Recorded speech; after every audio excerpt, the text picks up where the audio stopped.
So the topic we'll be discussing is program compliance. The format will be mostly sort of discussion, Q&A. I know we want to involve you guys as much to the extent as possible. We've got a few questions up here to kind of start the discussion and begin walking through. But let me introduce the panelists. We've got sort of a load of experience that sort of goes back pretty much to the dawn of affiliate marketing. To my left is Pat Grady. Pat runs RhinoFish Media. He's an affiliate, but also a paid search agency, and so as an affiliate, he's very attuned to compliance issues, particularly issues that can actually make his life more difficult as an affiliate that's working on behalf of merchants. And he sort of has seen many of the clever things folks have done over the years to hide themselves and sort of disrupt programs. To Pat's left is Marty Marion. Marty runs the affiliate program at Deluxe. Deluxe is it's a fantastic business because it's one of the few, I think, B2B programs out there, or primarily B2B. But they also have under the corporate umbrella, there's a host of other companies and programs that span a number of different aspects of sort of printing and whatnot, so PS Print, and I'll let Marty sort of talk through all the programs. But he has some great insight into sort of how a large organization should think about compliance, and particularly how that should be applied across programs and across brands. And to Marty's left is Matt Wool. Matt's from Acceleration Partners. They are an OPM, or agency OPM, that manages programs such as Tiny Prints, One Kings Lane, a number of sort of very successful programs, and he's got a lot of experience around, I think, taking some new approaches to compliance that we've seen prove to be quite effective. We do not have Wade Tonkin nor Kelly Stevens. Wade ended up having several business meetings and wasn't able to make it, and I think Kelly got a little bit of the flu and wasn't able to make the trip. Up front also we're sort of fortunate there's a lot of experience in the room as well. We also have Adam Reamer, who gave a talk earlier in the week on his building affiliate programs and things to look out for. But he's been both affiliate, in-house manager, agency as well, and he's got a load of experience around the bad stuff that people will do to hide themselves. So, and I'm David Naffziger. I'm from BrandVerity. We monitor paid search for affiliate compliance.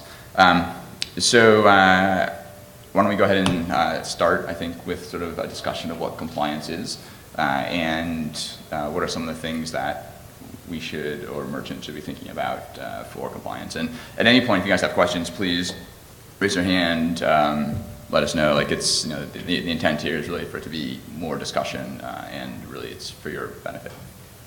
So why don't we start, Pat, do you want to tell us a little bit about what compliance means to you and how it impacts your world? Sure. My pay as a paid search agency is in the affiliate channel, so I am concerned with protecting my merchants as well as my own pay. I think that our company works with programs that are really well run, and some of those key ingredients are good terms and conditions, obviously, and we've got Tiny Prints up on the screen here in a couple of minutes as an example of really great terms and conditions that are well thought out, well structured. If you have those things in place, then compliance issues, and not only enforcement but detection, and if the rules are clear and they are communicated well to the affiliates, you can reduce the amount of time you spend explaining to affiliates why they're not in compliance. So I think it all really begins with good terms and conditions, and then you need either an affiliate manager or an OPM who understands those conditions and how to police the different aspects of them. And I think that paid search is the BrandVerity tool that we use to monitor paid search happens to be, of the different areas of compliance, probably the most acute area for us, just because the possibility for affiliates who are bidding on the brand name to make a very large impact on the overall program success, attribution, and revenue and margin as well. And Marty, across your programs, how do you guys think about compliance? Yeah, I mean, I echo, of course, a lot of what Pat just said. And at Deluxe, we have a unique situation with a number of programs and a number of different types of businesses. And one of the things we've worked at very hard over the last year is trying to apply a cohesive set of terms and conditions across the board with all of our programs.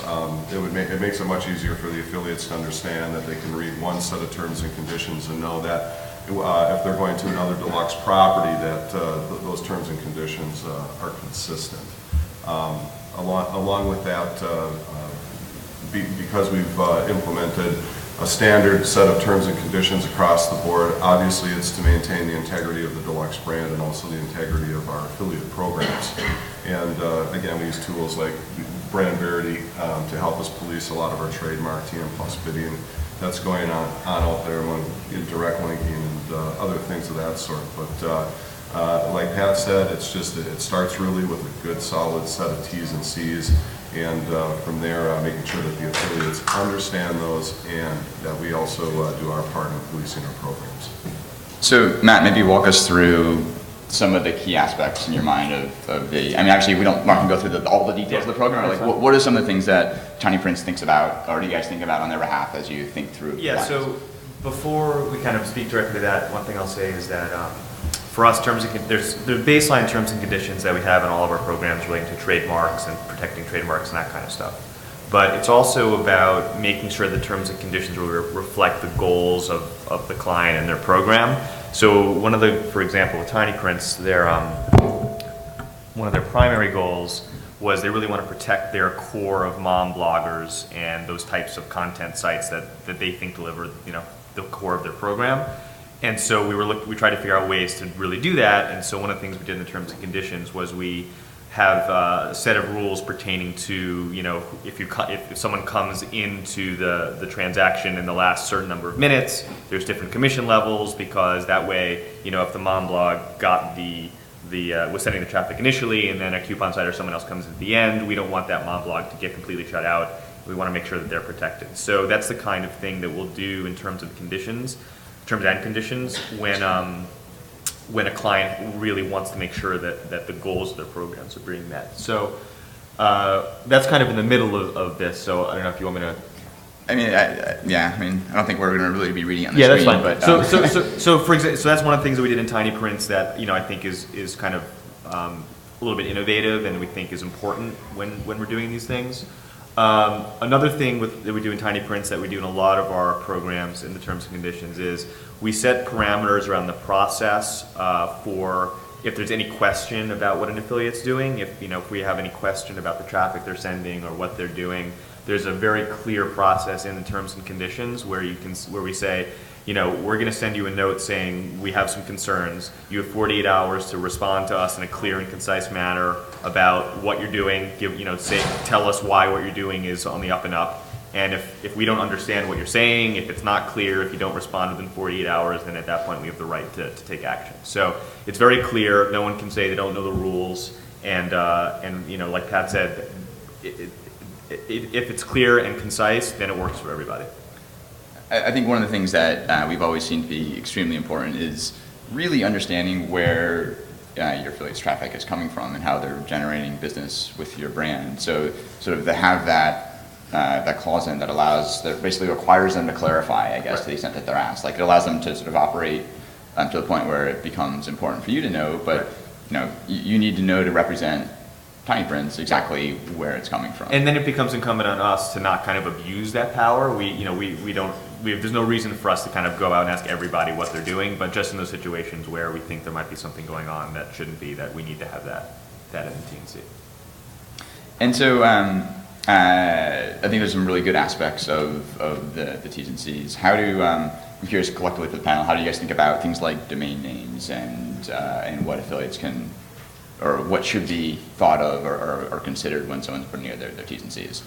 Well, I think that one of the things that Matt was talking about is for the particular client, you need to determine what their business goals are. You really have a wide variety of traffic in your affiliate channel, and you need to figure out which of those pockets you value and how do you get more of the valued traffic. So whether or not it's the domain area, the PPC area, the mid-level checkout, if you value the mom bloggers, you need to create the kind of conditions that are conducive to paying those people that you value most. So for most of us that do this for a long time, it's like a value assessment more than it is compliance. It begins with understanding your traffic, where they're coming from.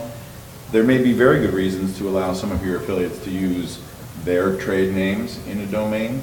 There may be very good reasons to not do that. It really depends on what the client's goals are and whether or not that behavior is considered to be valuable. Yeah, and if I talk on that a little bit, at Deluxe, it's a unique situation. Obviously, we're a large entity, and we protect our brand at all costs. So we really do draw a line in the sand as far as domain name use, the brand name in the URL itself, along with fair play and organic descriptions and titles. So could you talk a little more about what sort of fair play is or the organics and how you guys think about that and what that means to you? Well, one of the things that for organic, it's a little bit it's subjective to some degree, and we'll have of course people hitting our team and others of different descriptions and titles and things using in organic search results. It really does boil down to what we have written in the terms and conditions, and we try to stay on that as much as possible, right down to misspells. And there's not a lot of wiggle room. As much as I did mention the fair play in the organic search space, it is still something that we heavily police, and it's very difficult with a name like Deluxe, obviously. That's used in a lot of product descriptions, a lot of ways to describe different types of programs. This is the Deluxe session on affiliate compliance. I don't think I told you beforehand. But yes, the Deluxe session, exactly. But it is something, like I said, it will be unique, because like Pat said, there might be a value in some programs for some merchants to allow that, and for others not, and that's where you really have to get down to the actual, the goal of the program and understanding, the value of each customer that's coming in. One of the areas that I was really looking forward to having Kelly here to speak on was software. So actually, if you don't mind, Adam, I'd love to sort of throw a question your way and sort of get your perspective on what merchants should think about if they're working with, or how they should think about compliance when it comes to working with software affiliates, and sort of some of the differences between, with working with affiliates who are generally, maybe like your search guys or your bloggers or whatnot. Well, the first one is actually still with domains, where it's not really an adware application necessarily. There's two large companies out there that do this. I think Kelly would think it's considered more of typo squatting instead, right, where they do this, but you have two large affiliates. I haven't seen them at this show this year. You can find them at a lot of network events, and what they do is they create partnerships with companies like Naffziger.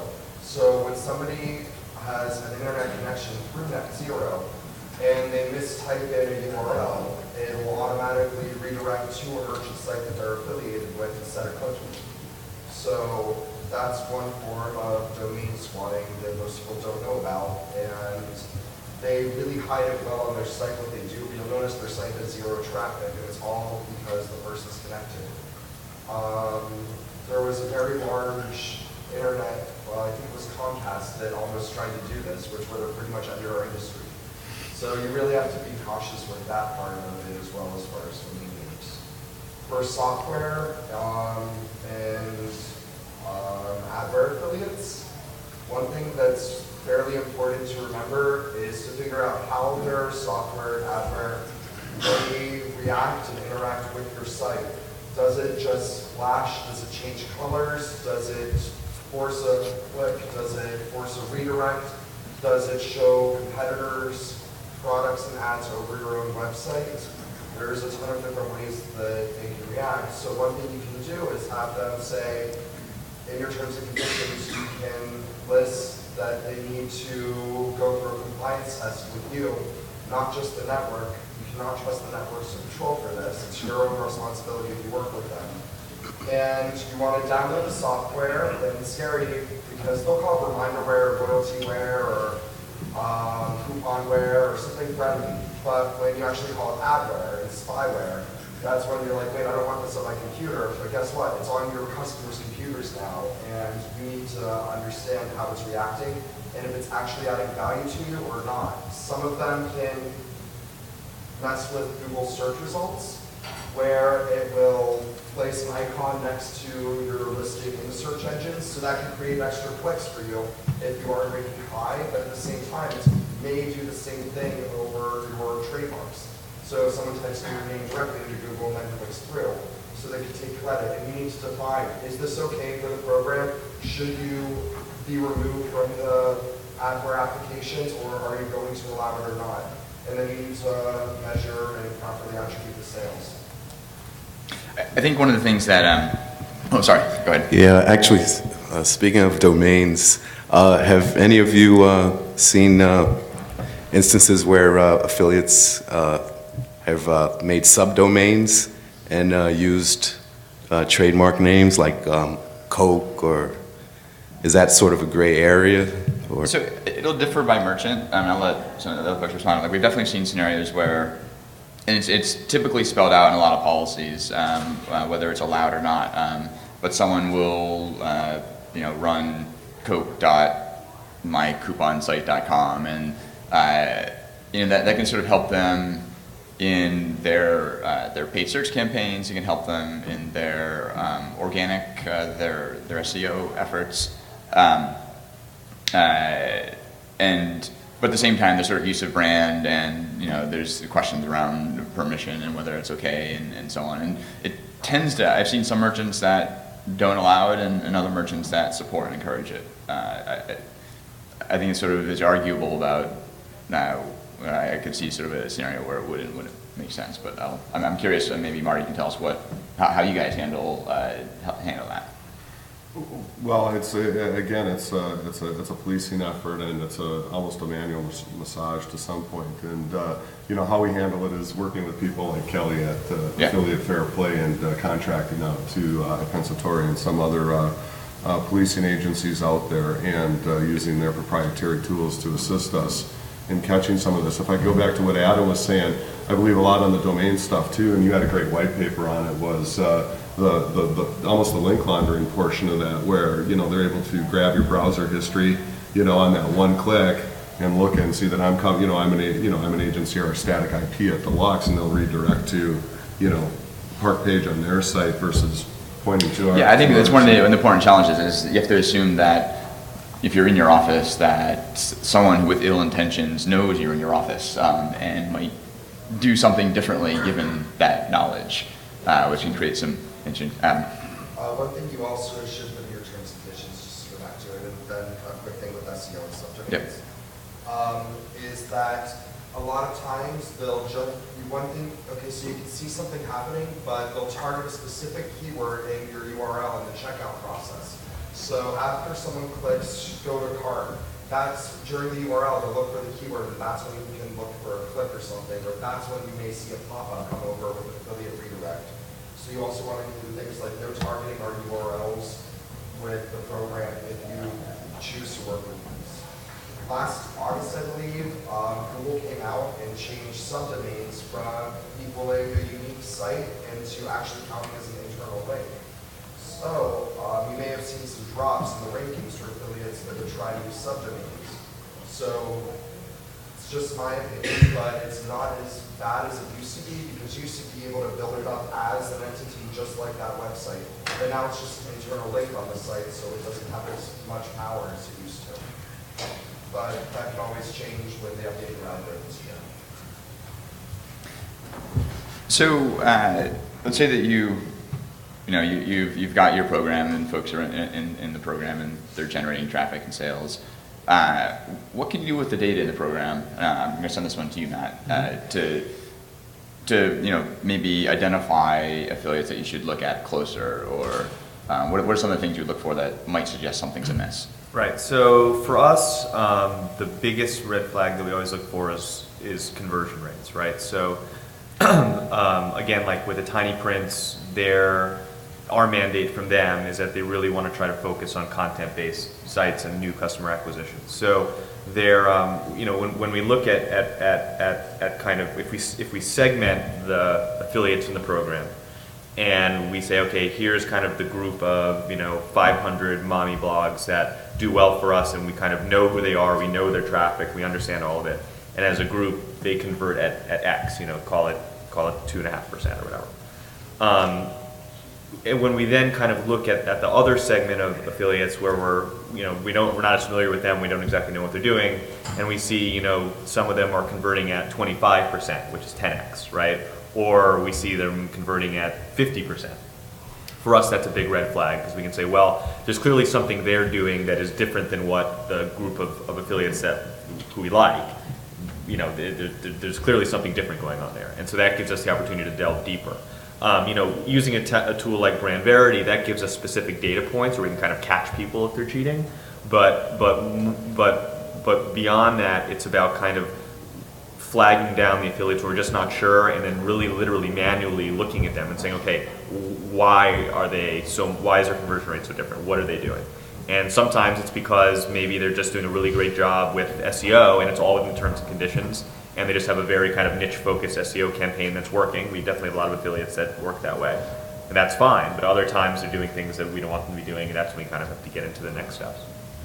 Yeah, I believe, and we were talking earlier, and Pat can touch on this a little bit more, talking about looking at each sale that comes in and monitoring exactly, using whatever analytics programs that you're using to match up referral URLs. And if I could just talk a little bit more about what might raise a red flag. Yeah, absolutely. We see a big red, you see a big splash, or you see just this huge hockey stick on conversion rate on a certain affiliate. It raises a red flag, and those are the types of things that you can look for that will allow you to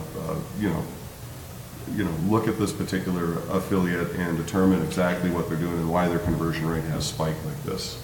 Yeah, actually, just one last thing on that. Sorry, we always pay close attention to the first 5 sales, right? If we look at the first 5 sales and we get it and it seems kosher, then almost always that's going to be fine. But if in the first 5 sales there's something that you don't get, then you kind of know right away, as you're saying with topics. In the interest of saving time, having enough time in your day to investigate all these compliance issues, you do need to develop a series of red flags. They are the referral URLs, the conversion rate, the source of traffic. They are also, when you know and have networking contacts and you know the people in the industry, just knowing the identity of somebody and what else they've done and whether they attend Affiliate Summit, all of those things can be flags. However, those flags are not foolproof. The conversion rate one, the best cheaters in the world will send in some garbage traffic to lower their conversion rate because they understand that advanced managers like Matt are looking for that as a key.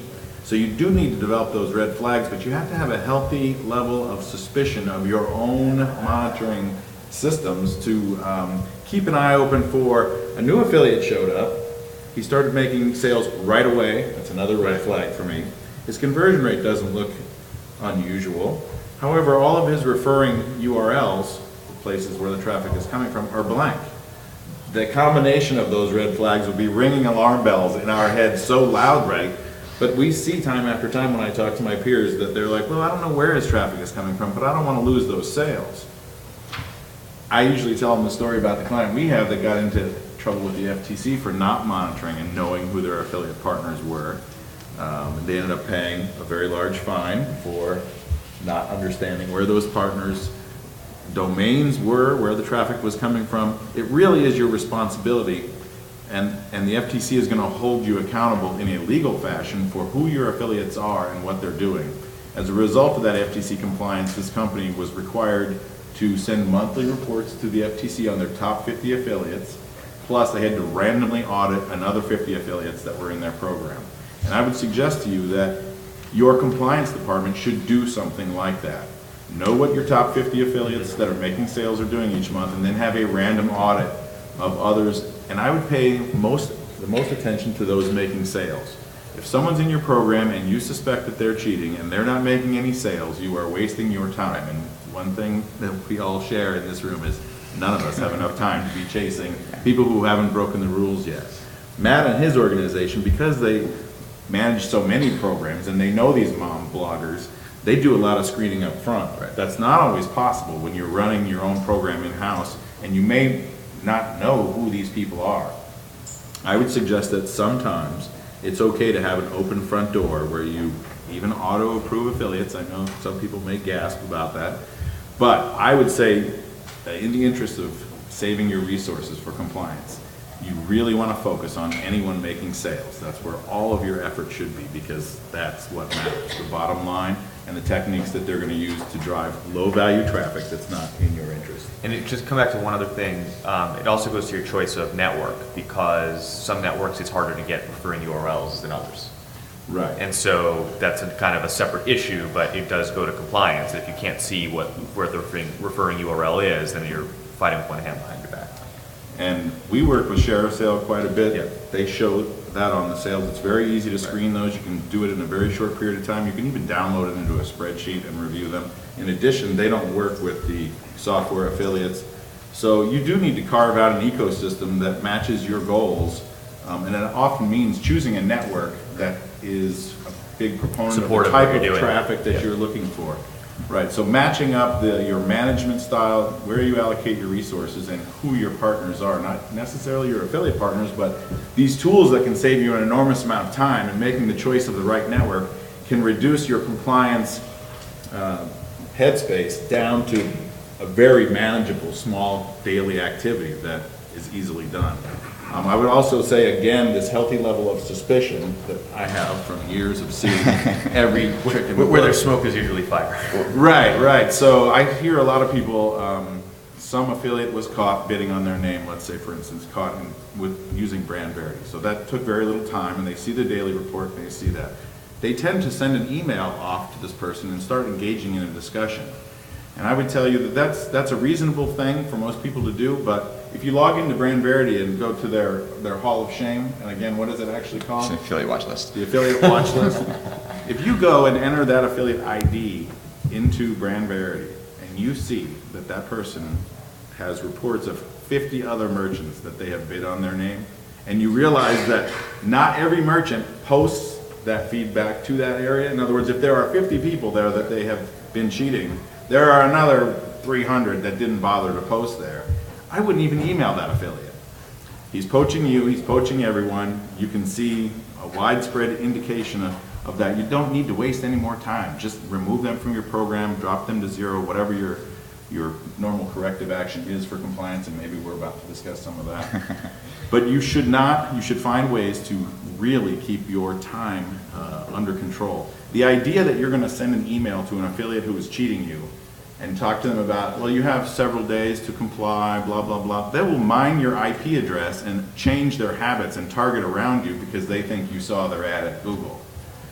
So that healthy level of suspicion, you should extend it to the character of the people that happen to work in your program. But the thing about these alarm bells that you have to be really careful of is if there is someone legitimate that just happens to ring a bell, you don't want to. You don't want to burn them. You don't want to burn them. You don't want to even get close to burning them. You don't even want to accuse them of anything. But if you have tools like we're talking about, and BrandVerity is a prime one, if you can go in there and see this person is a serial cheater, there's no reason to engage that person, in my opinion, in a dialogue about what they're doing with your program. Just nuke them and move on to the next thing. So one quick thing, I'm coming off the mic to the next person that mentions BrandVerity. There's a lot of, I think, there's a lot of great stuff out there to talk about. I'm curious a little more about this sort of sense of, this sort of spider sense, or like something doesn't feel right.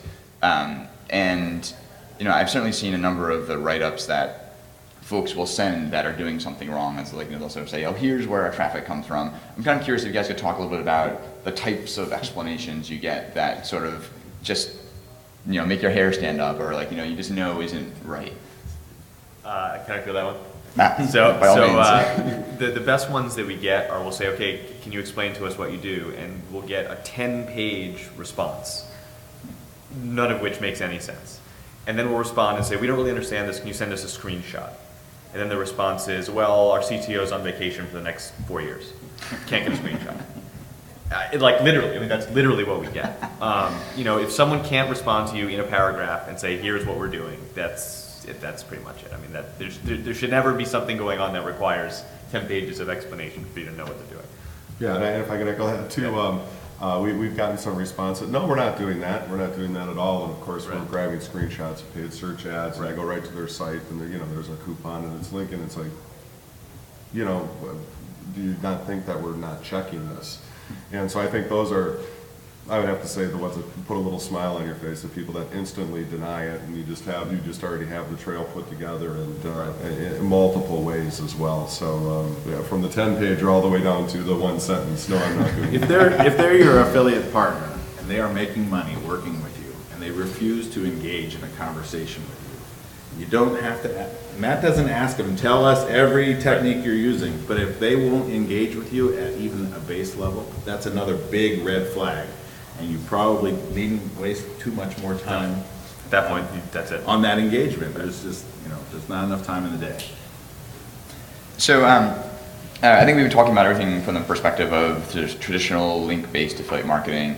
I'm curious of your thoughts on pay-per-call and to what extent that addresses some of the problems in more traditional affiliate marketing and what new problems it may introduce. I know Pat has some great thoughts on this. So. The Ring Revenue platform is wonderful. There's a lot of information in the reporting platform. I know there are other platforms, but it really is the premier leader. And so one of the things I would tell you is you have the ability in Ring Revenue to record the phone calls or not record the phone calls. And there's not enough time in the day to go checking every single call, but it can be good training and monitoring of your inbound call center to see what the conversation looks like. But I would tell you our number one compliance technique for phone and mobile traffic like that with the tracking through Ring Revenue is we look for a lack of clicks combined with an inordinate number of phone calls. So it's the ratio of clicks to calls. We often find someone generated 80 calls yesterday and 0 clicks.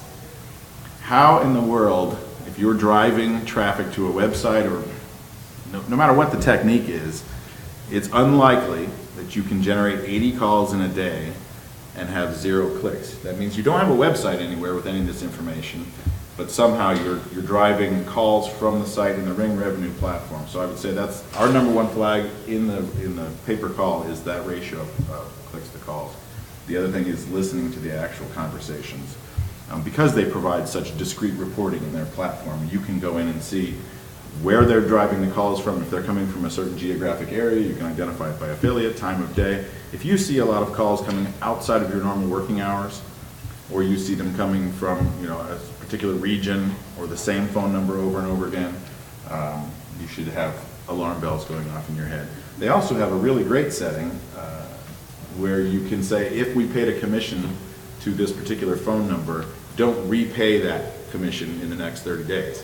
So that means if a fraudster is sitting at his house and he's dialing the number and he's trying to stay connected for 4 minutes, then he hangs up and he tries again, he can only burn you once. So I would advocate that unless your program has some type of repeat sale activity, that means you need to continue streaming. Could you touch base on why the 4 minutes is significant? Or the sort of how you'll typically structure with the minimum thresholds and why the length matters, I guess. Right, and they have a decision tree, and lots of different technologies where you can decide what is a call that you pay for. Normally, we're tracking cookies. Someone goes to the cart, the receipt page, and we know the amount of the sale. The problem is on the phone tracking, you don't have that information available to pay your affiliates.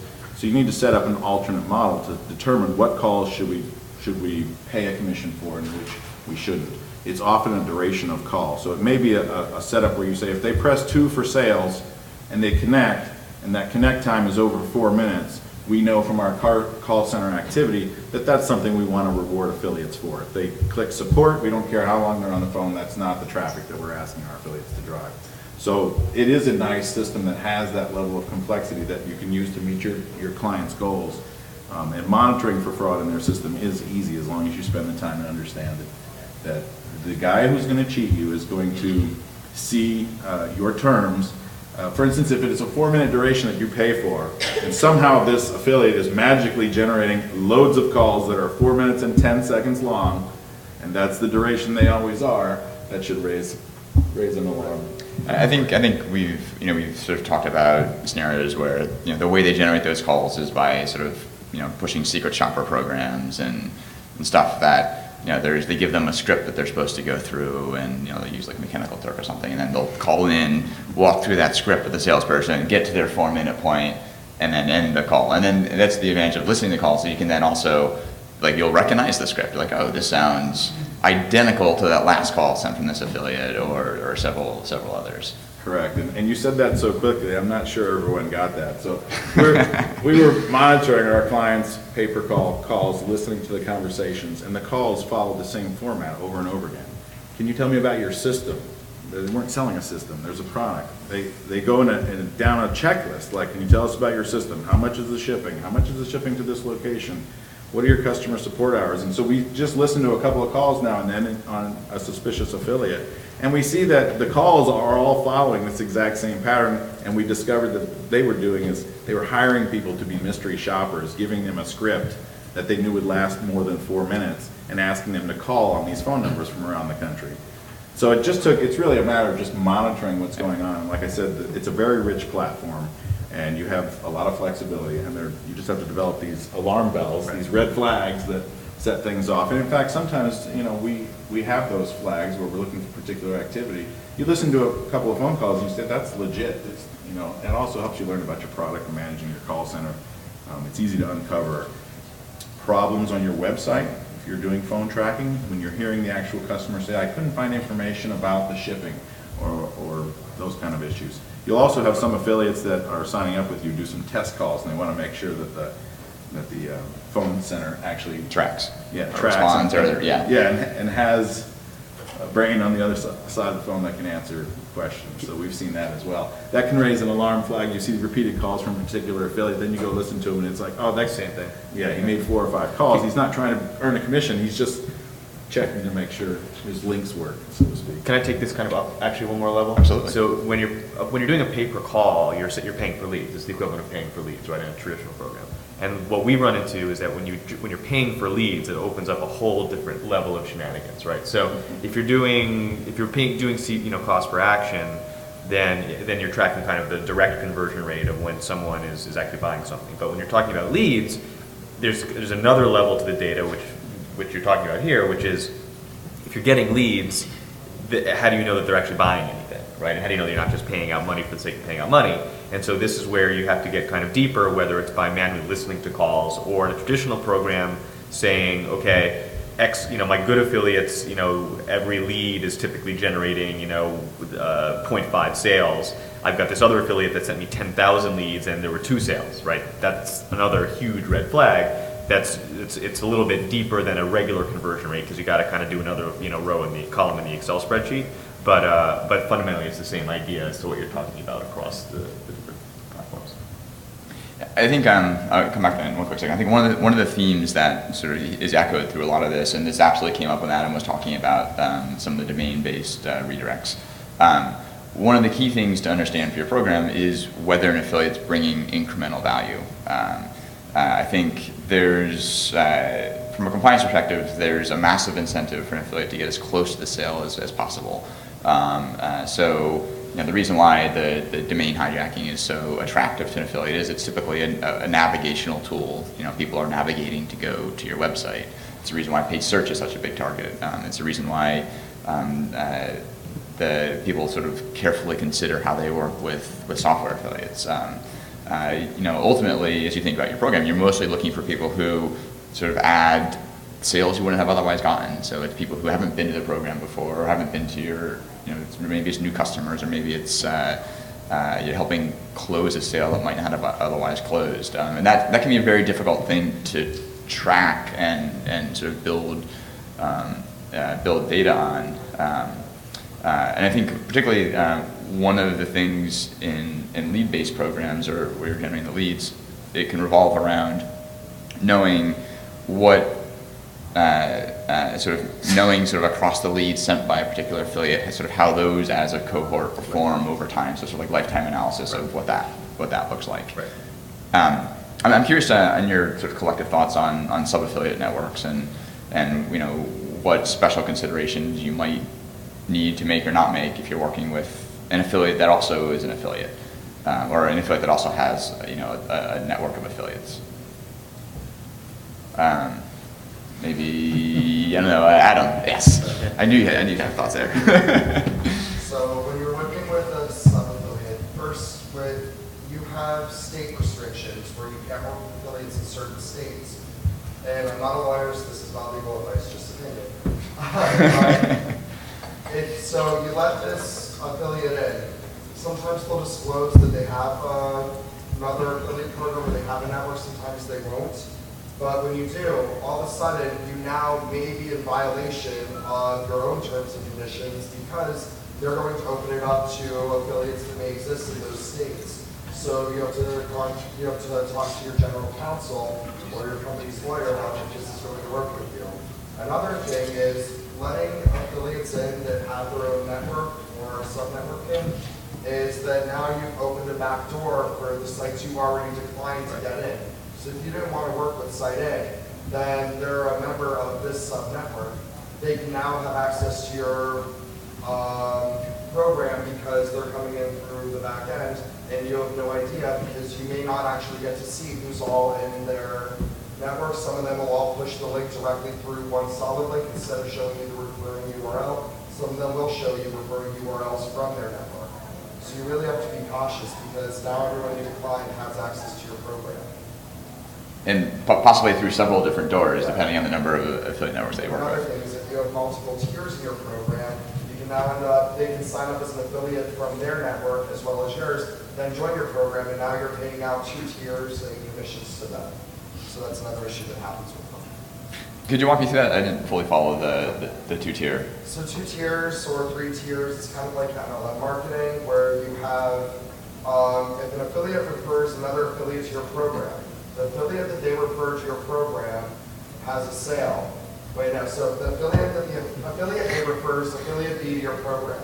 Affiliate B generates a sale. Affiliate A gets a commission on every sale affiliate B has. Well, now that there's a subdomain or a subnetwork in there too, they can join through that network, refer themselves in, or if they have multiple accounts, you're paying out extra commissions that you shouldn't have because it's the same exact affiliate, just a different name, a different account, and through a subnetwork.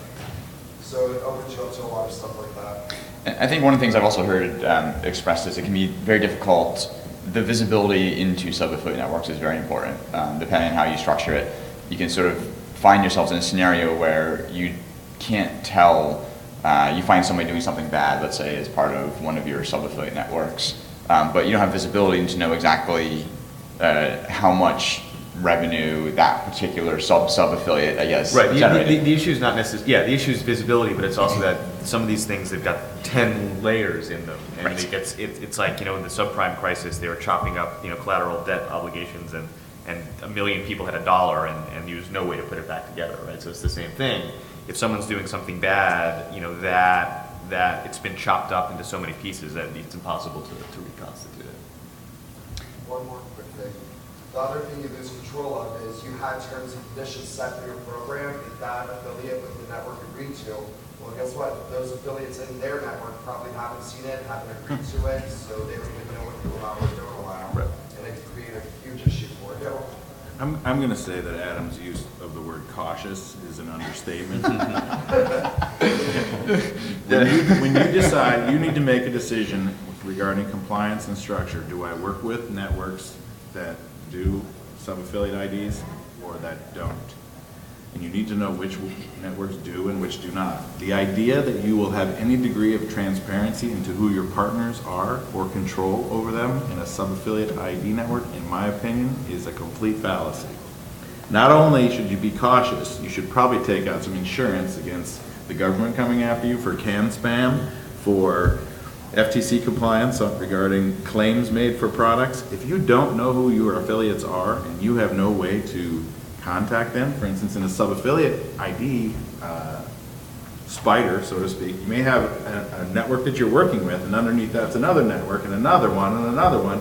There is no way that you will ever be able to get to the identity of someone who is breaking your terms and conditions absent a lawsuit or subpoena from a court. They're just, at each layer, you are now going through another corporation who's going to say that affiliate is, proprietary information, or they'll tell you we've removed them.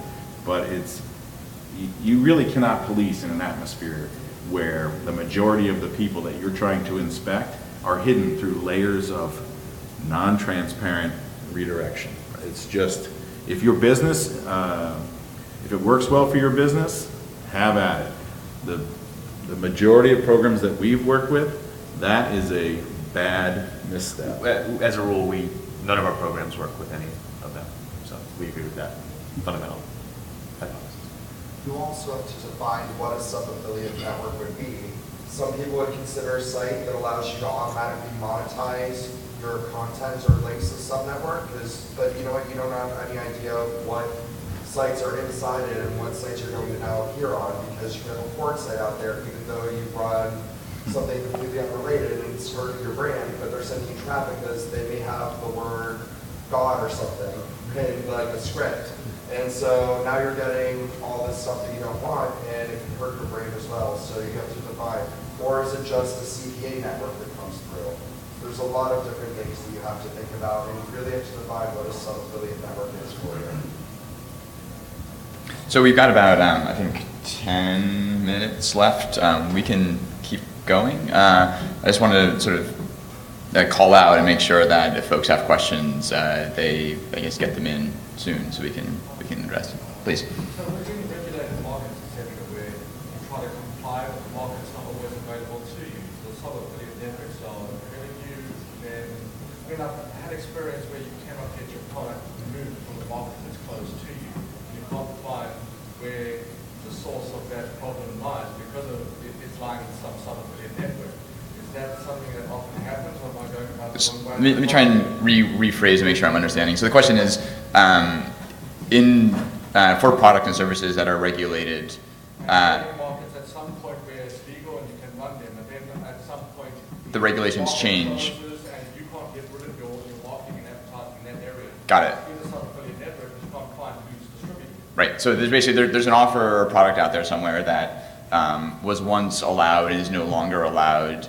And the challenge is, in order for you as the brand or the product to comply, you have to figure out who it is that's running the offer to take it down. And I think that can be hard, if not impossible, through some of the networks. I mean, I think this is probably not what you want to hear, but I think fundamentally, if you're dealing with anything that's regulated in any way, that I would just never even touch networks where you can't see anything.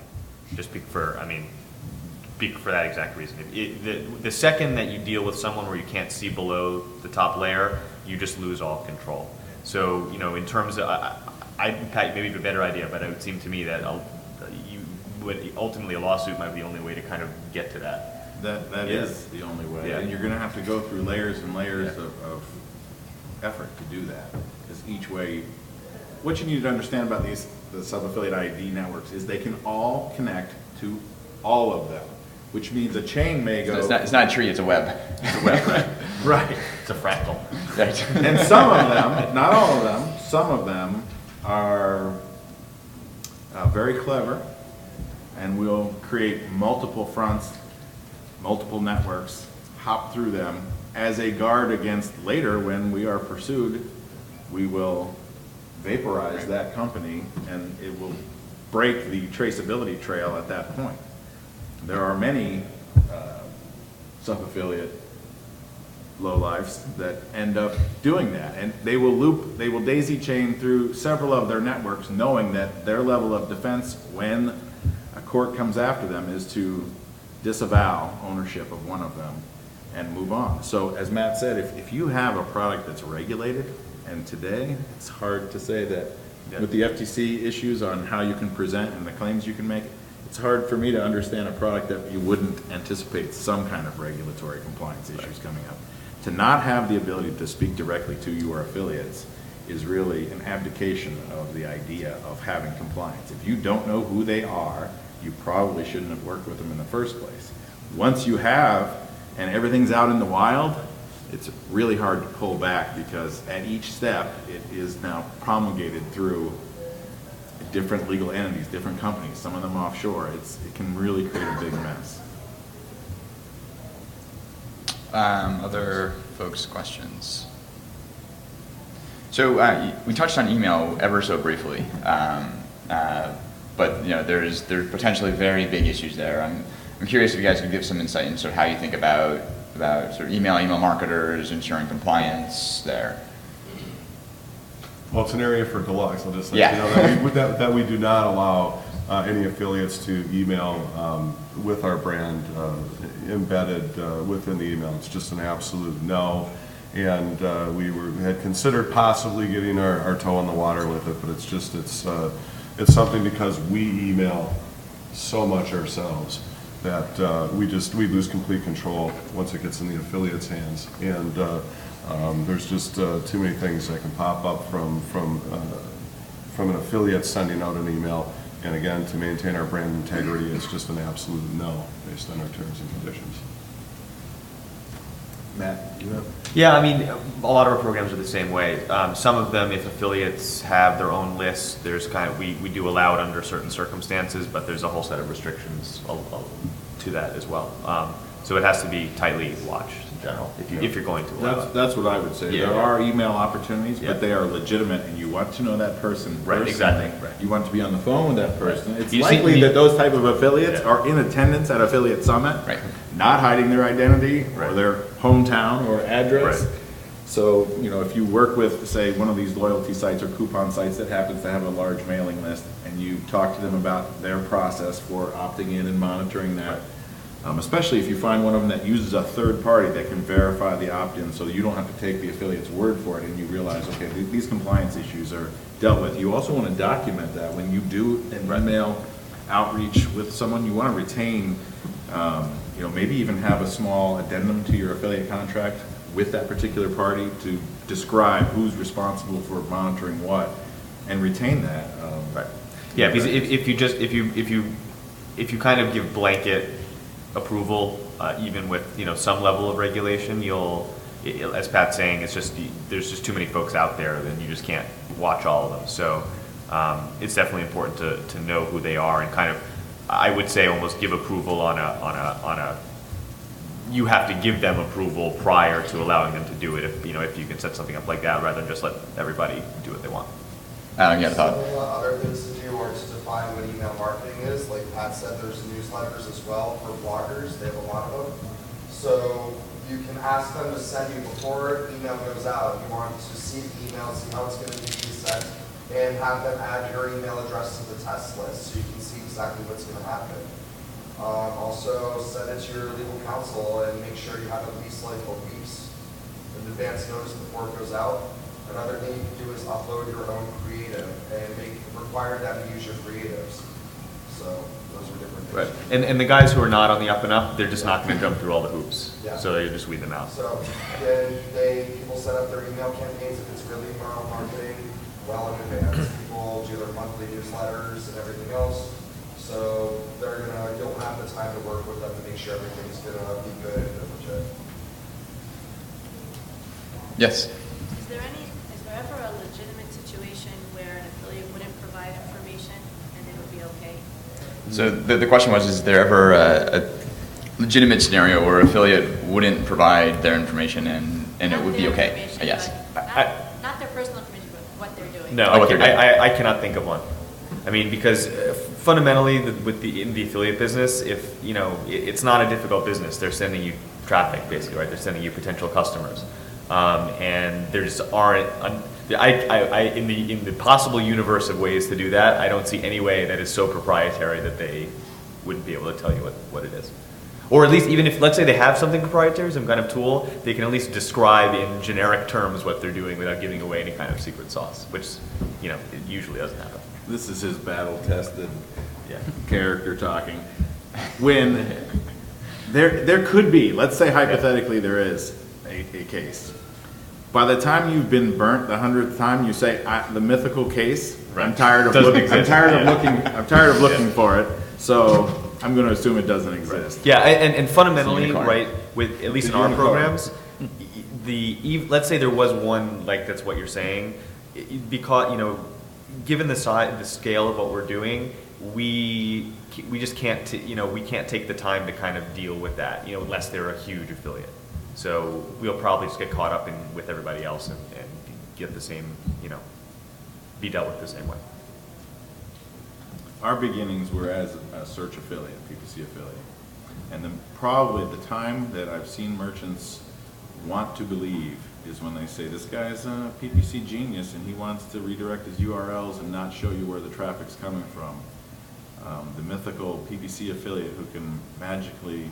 Long tail. Long tail. Long tail, right. When you look at your own PPC in-house and you realize you're shooting for 3X, 4X, 5X, and you're paying them 10%, that means the minimum that they need to do to break even is 10X. To make a profit, they'd have to be well beyond that. So what does this person know that your in-house team doesn't know? With your in-house team, they have a closed feedback loop. They can monitor what conversions came from what keywords. They have expertise that can come from outside consultants and teams. But I would be very careful. I would caution you when you hear someone say, I'm a PPC affiliate, right. And I am a PPC affiliate. I wouldn't believe it unless it was me. And I would, at a healthy level of skepticism, you should be asking a lot of questions. Was your question, did it happen to be a search affiliate? I don't really remember the details. I just remember the nasty email that was forwarded to me from the team, which was like, how dare you ask me my personal... Yeah, exactly. Yeah. Red flag. Unless they're doing $1 million of business for you, just don't even deal with it. You got a question? Yeah, so we got bent on years ago on incentivized traffic stuff. I wondered, like, going back to it in this conference, there's a lot of talk about incentivized traffic again and virtual currency. And what to look out in those two fields, how do you get burned in there? So the question was incentivized traffic, particularly with virtual currency, and I think a lot of the game-based stuff. What types of things should you be looking out for? I see Adam has got like... Oh, okay. And we're also, by the way, this is going to be the last question. We'll need to wrap up after this. So you're talking about like Ebates and that kind of stuff? Are you talking about like Ebates? Yeah, rebates, virtual currency, right. Walls and offers, wall offers, etc. So again, there's a couple issues with them for our perspective. So number one is that most of our clients, they're looking for new customers through the affiliate channel. Those platforms are typically not delivering new customers by virtue of the fact that they are loyalty programs, essentially, right? You're trying to get points. And because they will overwrite your cookies, you know, they'll overwrite everybody's cookies. They can cause havoc because you don't know what's happened before they came in if you're not following the whole trail. So, for example, ShareASale doesn't even allow them in the program. If we take over programs that have them as an affiliate, depending on what they're doing, depending on what the client wants to do, a lot of times we'll end up cutting their commission significantly from the standard commission, because since it's usually not new customers, we're willing to pay them a certain amount for the traffic they are getting to us, but not full freight because it's not meeting our mandate. So it sounds like it's more of a sort of merchant integration where you've got to find value, but you haven't really found fraud in any way. Not fraud per se, it's more that they're just, the issue for us is that because they overwrite cookies, they can cause damage to the rest of your program. If you've got high quality affiliates that are sending traffic and then Ebates is coming at the last second and overwriting the cookie, that guy's not going to stay in your program. You know, if he sees that he's sending you 10,000 clicks and he's gotten one sale, he's going to know, based on the fact that the typical conversion rate is 2%, that the problem's not him, it's you. You understand what I'm saying? So Adam, you had some thoughts? Yeah. Listen, so what you have to do is you have to set up your own fraud protection program. Some of the things you can do is set 30, 60, and 90-day checks to see if products are returned, if leads are still good, if a credit card was stolen, etc. Another thing you can do is you can go to the loyalty, you can go to the incentivized site, and you can sign up and see what their actual process is. Do they call you? Do they vet you through a process to make sure you're legit or not? Do you automatically have an account? Can you start shopping? Can you start taking surveys? So just do your research on them first if you choose to work with them. And have your process for 30, 60, 90 days in returns, and look at your cookie life. So that way you can also see, when do I send my check out to them? Can I expand that out? So when I do, you have to wait 60 days for the sale to lock if you're an incentivized site, and that way you can help to start to reduce some of it by changing it specifically for them. So you just want to really check their own fraud process and see what's going on. And you want to make sure if they're not just returning products and getting your money back after they get paid. Yeah, there was a recent, I think there's a federal lawsuit launched by a major retailer, sort of top 20 retailer, that an affiliate, or one of the cashback sites, one of their users found a flaw or a bug in the checkout process at the merchant. So they went through and purchased, I think the commissions totaled $1.5 million of commissions, is some like $20 or $30 million in sales of goods that were never shipped. And the merchant paid commissions to the affiliate paid commissions direct to the basically the person that was sort of due for the cashback. And so they netted sort of close to, I think the take home for the individual user was like close to $1 million, and then I think the cashback site got 500K out of it. And so there's, it's certainly on the merchants, heavily on the merchant's shoulders to police that activity and make sure you don't have a bug in your checkout process that allows people to ring up sales that never ship. And I think in this actual instance, the guys who perpetrated the fraud had actually been banned from the merchant for doing something else with them. I don't remember exactly the details. But it's an interesting scenario where the cashback site, they didn't necessarily do anything wrong. And I don't think there's any attempt by the merchant to recover the commissions paid to the cashback site. Instead, they're going to the fraudsters to recover. So whether or not that happens, they're still sort of out a significant chunk of change in the process. I'd like to add one more wrinkle to this. The affiliates that you really want in your program, the value-add affiliates, the ones that bring you incremental traffic, they're going to judge you by these decisions that you make. If you demonstrate that you don't have a high regard for value by bringing in low-value type partners, they'll just find someplace else to work. So my point is, the most valuable affiliates that you can recruit are going to be looking at these decisions you make and who you partner with. And if those reflect poorly on you, just, not morally, just value judgments. Do you care? You want to pay the best affiliates a lot of money, and you want to pay the lesser ones nothing. If you cannot clarify that and demonstrate to the affiliate community that you understand the differences between those two, your affiliate recruiting is going to be very difficult. So with that note, there are some forms online to give feedback on the session. Please take the time to review those and give us your thoughts. It allows us to improve on what we do and hopefully make it more valuable to you. But please join me in thanking the panelists, and thanks for coming in.